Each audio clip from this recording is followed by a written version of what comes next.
Getting up here for 7 o'clock tonight. I didn't get up here last night. I took a nap last night around this time, and I woke up. It was like 10, 11 o'clock. Oh, let me bring the tripod down. So hold on. I don't know what's going on. Let me see. Let me tighten this thing up. Doing something wrong. Hold on. What am I doing? I'll fix this thing. All right, so I've adjusted the camera. Hopefully y'all can see a little. Oh, I'm supposed to tighten this. Okay. I'm still learning. Tighten that handle. There we go. Okay, you all. I am Fred Lee, formerly known as Mr. W. The last couple of weeks, we've been talking about writing the essay using the outline. And yes, I've talked. Woo, it's getting hot. Let me turn the heat down. All right. And yes, I've talked about using the outline as a pre-writing strategy for an essay. First, you have your conclusion. Second, first you have your introduction, and that includes your thesis. Secondly, you have your body paragraph 1. Third, your body paragraph 2. Fourth, your body paragraph 3. And then fifth, your conclusion. Now, I said I would just type out a paper, find a way to put it up here so y'all can see how it looks. I'm just going to write that whole paper in front of you. So let's start off with an introduction, all right? Introduction. Okay, let me rewrite that. Let's start off with an introduction.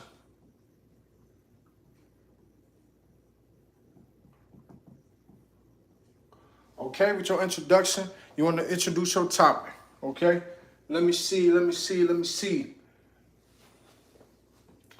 The Boston Celtics are my favorite basketball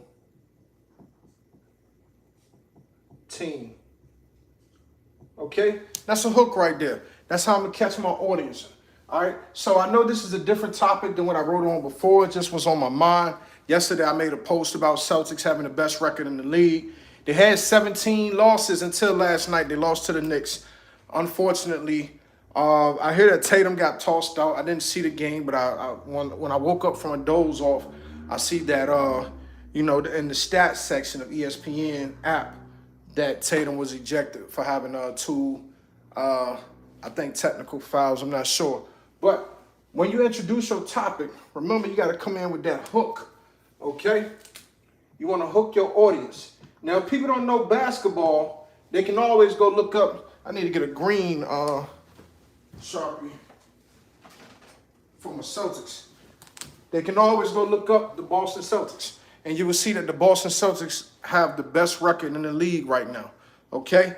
And you can see that last year the Boston Celtics went to the championship. They lost, but they went, okay? They lost to, if I'm not mistaken, Golden State. The Boston Celtics are my favorite basketball team. Okay, after your hook, you want a supporting line. Now, this can also be your topic sentence, but the hook is going to be assisted by my actual topic sentence. Here we go. Presently,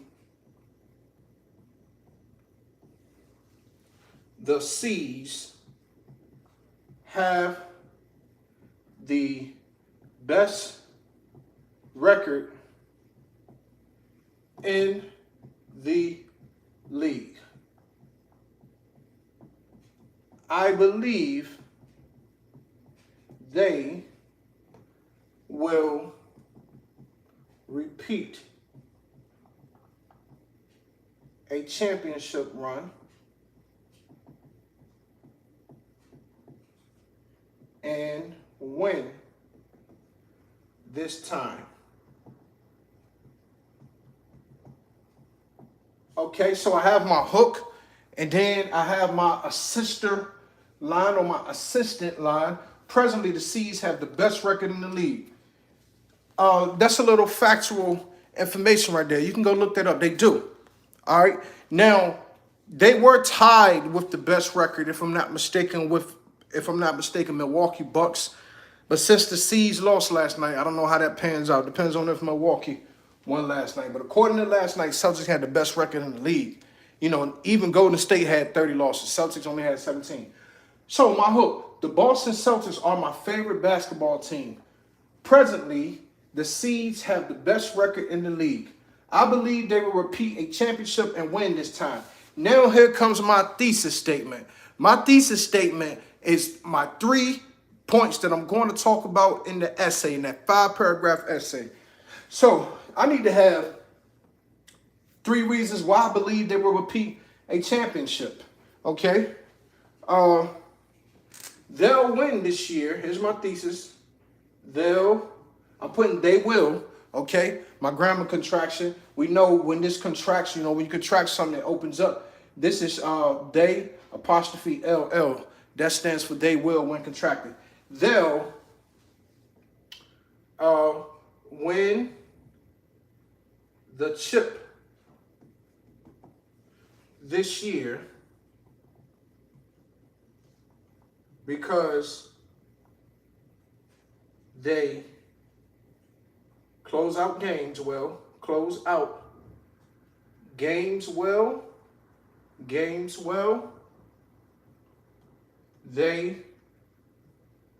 they beat good teams on the regular, and I'm a fan. Now that's a lot to see. I was squeezing it in there, but I just gave you my introductory paragraph. Now remember, we're writing the essay just right.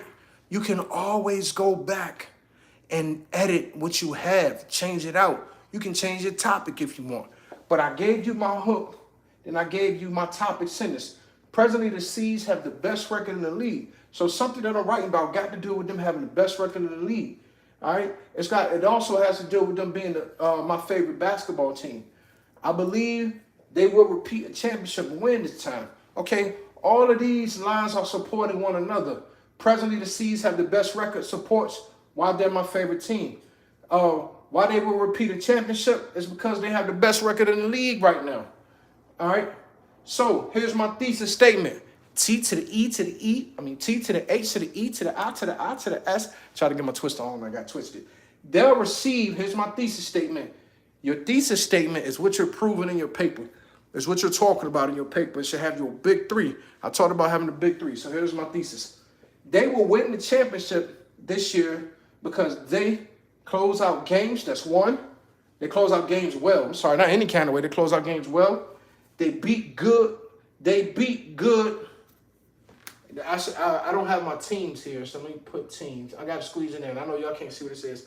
They beat good teams on the regular, and I'm a fan.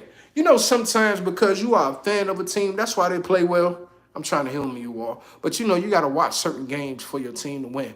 When you don't watch the game, for some of us, they lose. So you got to have your eyes on your team. All right, now, I might need to go grab my other phone and take a picture of this so I can remember what I have. But here's my introduction. Now I'm gonna move on to my body 1. I'm showing y'all how to take. Now I didn't do an outline for this, but if I would have put this in the outline, it'll be just like this. For the Roman numeral number 1, it'll be just like this. Okay. Matter of fact, I know what I do. Every day I do 2-part lessons. The first 10 minutes of the lesson, I'll show y'all how to write an essay. Okay, a 5-paragraph essay. And then the second part of the lesson, I'll talk about test-taking strategies. That's what I do. That's enough for one. That's 10 minutes. Okay, so the Boston Celtics are my favorite basketball team. Presently, this is called an initial clause complement. And what an initial clause complement is, it's a phrase or words in the beginning of a sentence, and it takes initiative of that sentence that you don't even really need it. But it complements. It's a clause. It's a phrase that complements what's to come next. Because I could just say the Seas have the best record in the league, but I wanted to add some specificity. Say it with me. Specificity. Say it again. Specificity to what I was saying.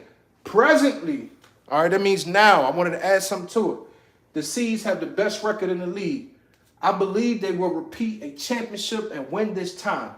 They'll win the chip this year because they close out games well. They beat good teams on the regular, and I'm a fan. Now, here's how you can do this. Get you a sheet of paper or get out your word processor. I said word processor. Your laptop, your Chromebook, whatever you use to type, and try it out yourself. Think of a topic that you can write on. Make a catchy hook. If you did the outline, you can take what's in your outline and transition it over and just elaborate like I did. Have a catchy hook, give a thesis statement, and now you're ready to write your first body paragraph. And in your first body paragraph, you're going to, for me, you're going to elaborate on the first thing that you mentioned in your thesis, which is they close out games. So, since I'm over 10 minutes, I'm just going to write an introductory statement up here for y'all today. I'll come back and do the body tomorrow, then after that, the other body, after that, the other body, after that, the conclusion. All right? That's it for the first lesson. Let me go get my other phone, take a picture of this, grab a sip of water, and then move on to test-taking strategies. 2 minute in the session, y'all. 2 minute break. I'll be back.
All right, I got my pictures. Let me invite some people in real fast. Let me see. Let's get some people. Okay, y'all, so I'm going over test-taking strategies. Now, I'm only going to spend 5 minutes on this. I sent out a link to a few people so you can actually see, and I posted it on my website, on my Facebook, so you can actually see, get an idea of my teaching style. So test-taking strategies, okay? Test-taking strategies, all right? When taking a test, you know, a lot of students have writing SOLs, reading SOLs coming up. You might got SOLs in different subjects. For a lot of these things, you have to practice on the regular. And you have to, you know, take different assessments to find out areas where you do well at and the areas you don't do so well at, you know, or well in. Well, with test-taking strategies, whether you studied or not, these can help you out. So first thing, when you are taking the test that has multiple choice, you want to eliminate 2 answers, okay? Eliminate 2 answers. A lot of people call that 50-50, okay? You want to get rid of 2 answers.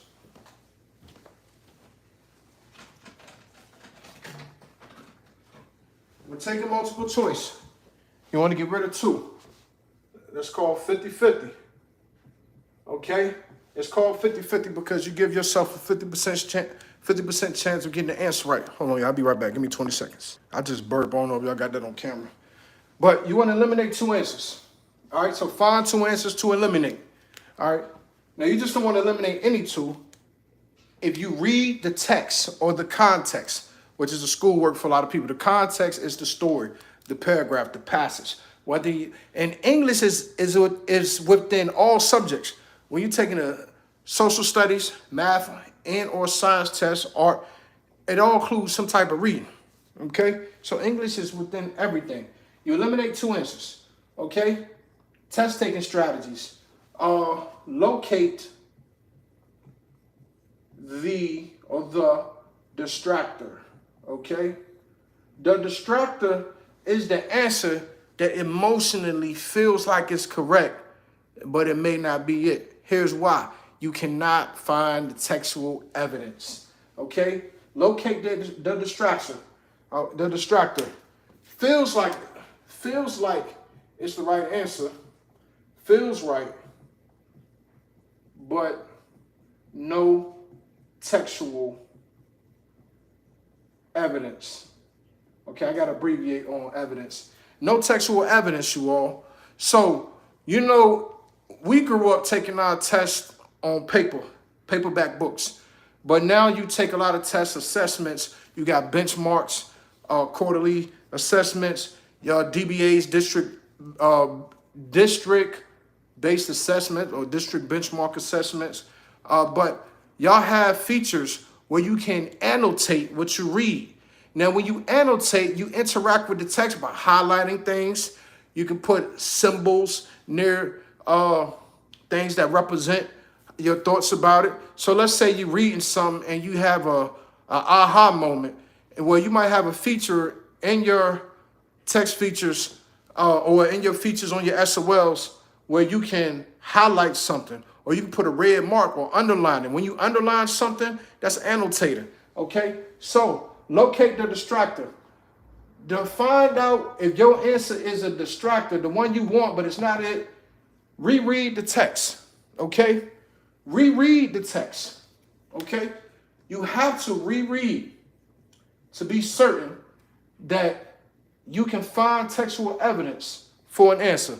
If you cannot find textual evidence and that answer looks and feels good, it may be your distraction or your distractor, okay?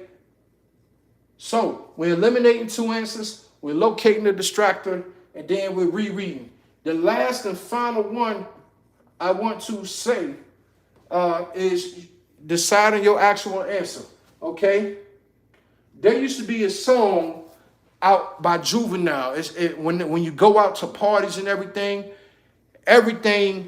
starts when this song jumps off. It starts off dun, dun, dun, dun, dun, dun, dun, dun, dun, dun, dun, dun. Hey, girl, you know, it start off like that. So you want to back that thing up, okay? But you're not backing up, all right, any body parts here. You're backing up the answer that's actually correct. So locate, let me see, the text. This is how I want to put it. The text backs up the answer. All right, and then this is with multiple choice. All right, so eliminate two answers, locate the distractor, reread, and then the text backs up the actual answer. All right, answer, you look good, won't you back that thing up? All right, so you want to back that answer up, okay? And in order to back that answer up, you have to annotate for some people. You got to reread. Whenever you're reading something, and some of these stories and SOL testing are boring, they're dreadful. They're not ordinarily text we would normally pick up. But here's how you can make a text intriguing. As you're reading, read the text, and then look at the answer choices. All right? Whatever the question is, if you have a multiple choice, eliminate two. Just pick two. Not just randomly two, but two that you know you ain't hear about in the paper. In the text. And then locate the distractor. Look for that answer. You look for the actual answer. Your other two, one's going to be the distractor, one's going to be the actual answer. So how do you know if you got the distractor? You can't find no evidence about it. And so then there's only one answer left. If you got four multiple choice answers, back the actual answer up, okay? So I want to change this to choose the correct answer. How is the answer correct? Because you have the textual evidence. The textual evidence that was not present for the distractor should be present for the correct answer, okay? And some of these tests are poorly written. how can I put it?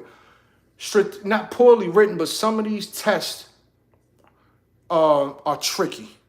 They're to mess with your mind. How do you not let it mess with your mind? You use those text features that are those features that's added on to the computer that you're using, and you highlight things. You look for evidence, okay? You have to find evidence, y'all. Otherwise, you're guessing. If you see vocabulary words in a passage and you don't know what they mean, you look for words that surround those words, okay? Those are called context clues, all right? Context clues are a part of your textual evidence. So test-taking strategies, and I'll talk a little bit more tomorrow about test-taking strategies. Eliminate two answers. Locate the distractor. The distraction is that answer on multiple choice that looks like it's correct, but it's not. You're going to reread. Why are you rereading the passage that you dreadfully already read? Because you have to be able to find the correct answer and be able to back that answer up. Answer you look good once you supporting details that thing up. Okay, let me see. Back the answer up. Answer you look good once you back that thing up. You got to find supporting details once you back that thing up. I know it's kind of corny. Y'all know I really do this thing with rapping and singing. I'm being a little silly right now. But if your child or you, whether you're in college, middle school, high school, if you're struggling with taking tests, I can't stand to take tests. Eliminate two answers. Locate the distractor. Reread. Choose the correct answer. How? Because you can back that answer up. All right? So I'll talk about context clues tomorrow. A lot of times when you take a test, you might have to know antonyms and synonyms. Antonyms are words that mean opposite of each other. Synonyms are words that are similar. That mean they have similar definitions, okay? So I gave you 2 lessons today. Writing an essay using an outline. I transitioned what I've been doing with an outline. Not the same information, but my same style. And I did an introductory paragraph today. Tomorrow I'll do a body one paragraph for y'all. Before you all, if you got to replay this video, watch one replay. And I went over test-taking strategies. But that's it, y'all. Anybody who has a child maybe struggling in any subject, take some pictures, some images of what they have, of their material, and send them over to my email, okay? That's motivationalmusicteamllc@gmail.com. That's motivationalmusicllc@gmail.com. That's M to the O to the T to the I to the V to the A to the T to the I to the O to the N to the A to the L, music team, LLC@gmail.com. Motivational music. Dang, I done messed up myself. Motivational music team, LLC@gmail.com. Motivational music team, LLC@gmail.com. I probably forgot to put the team in it earlier. Forgive me. But yeah, y'all, work on those test-taking strategies. You can get on IXL.com. If you don't have a subscription, they should give you a free trial. Most school districts have adopted using that. If your child has iLit what's the other one? You got iLit. You can get your child can practice in that. Ask your child about the STAR assessments. In some districts, they take STAR assessments quarterly. But yeah, use all of that, or find some documents online that you can print off from some teacher website and let your child practice on these strategies right there. All right, for sure. But look, I hope y'all all have a great night. It's Tuesday. I gave y'all Monday and Tuesday's lesson in one since I didn't go live last night. I'm gonna go get some water, and I hope y'all have a great night. This is Fred Lee, formerly known as Mr. W. Keep it there.